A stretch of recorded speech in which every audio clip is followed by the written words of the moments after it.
Do you get pain in the same old spots after a long rides? Do you have poor posture? Are you bent over like a quaver? Have you heard that foam rolling is good but you don't know what to do or how to do it? Then this video is for you.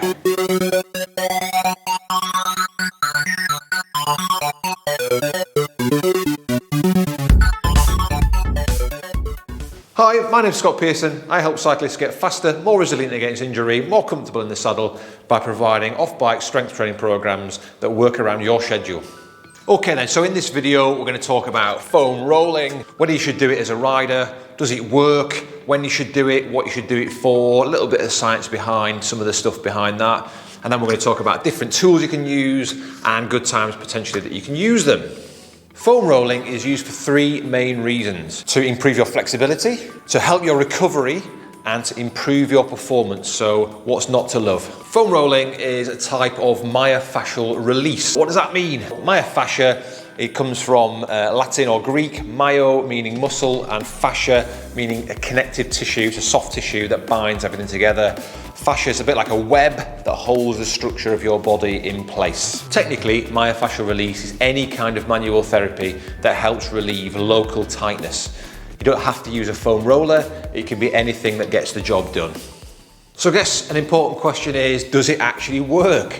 So if we look at the three areas where people most commonly use it, so we're talking about flexibility, recovery, and improving performance. A lot of studies have shown that it helps improve mobility in the short term.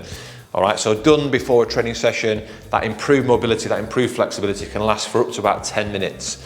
However, if we do it regularly, then it improves our mobility longer term, so it can become a chronic adaptation. So that's a good. There's no studies that I found that show it improves recovery or markers of recovery. However, there's some evidence to suggest it reduces DOMS or soreness after training, any kind of training. So that's a good thing. If it reduces soreness and we can get back on with our training more effectively, then it's a good thing.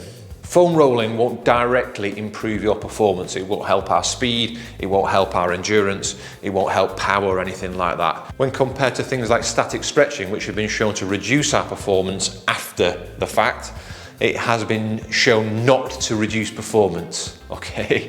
So if that also improves our flexibility and it doesn't make our performance worse, it doesn't reduce our power, doesn't reduce our endurance or anything like that, then it's a win, all right? So if we can get into better positions, have less soreness, all that sort of stuff, it's a win. And if we combine it with things like a ramp warm-up, a good quality warm-up before our training, then which has been shown to boost our performance, we get a win-win. We're improving our flexibility, our mobility, which will mean we'll get injured less, and we're priming ourselves to improve our performance in whatever type of training we're doing.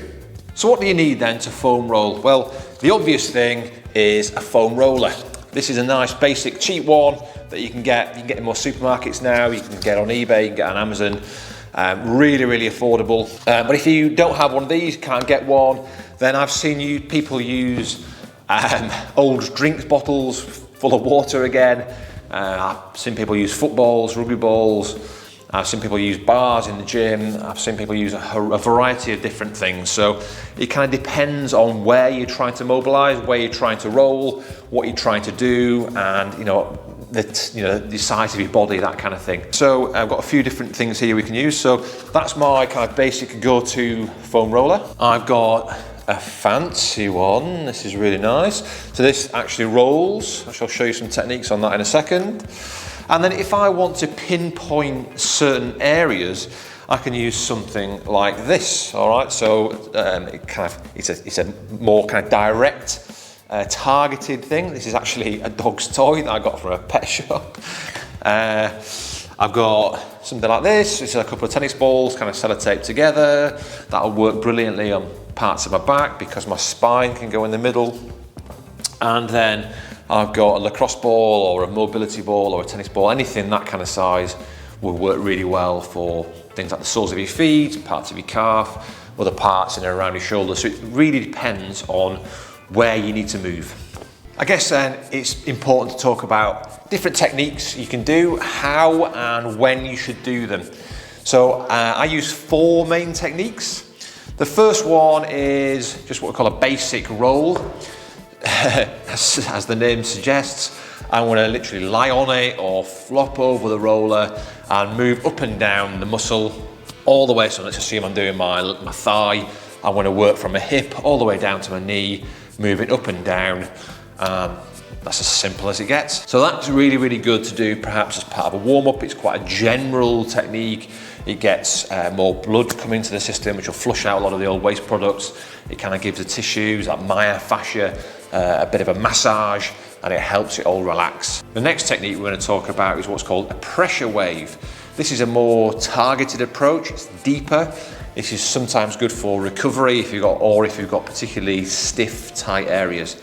I put the pressure on. I try and relax as much as I possibly can, get as deep as we can, and then really, really slowly I'd work up, keeping that pressure on all the time, not letting it go at all. I'm just building that pressure all the way up, stopping if I need to, just to let myself relax and recover, and then work all the way up. The slower you do it, the better, and it's really, really effective.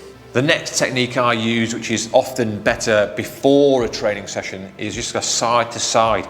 So everyone thinks they're going to go up and down the tissue, and for big, thick parts of your body, like your ITB band outside, the outside of your thigh, which can often get really stiff and sore, especially in riders, that's so thick, it's just not going to relax, it's not going to give. So stopping on a point, and rather than going up and down, working side to side.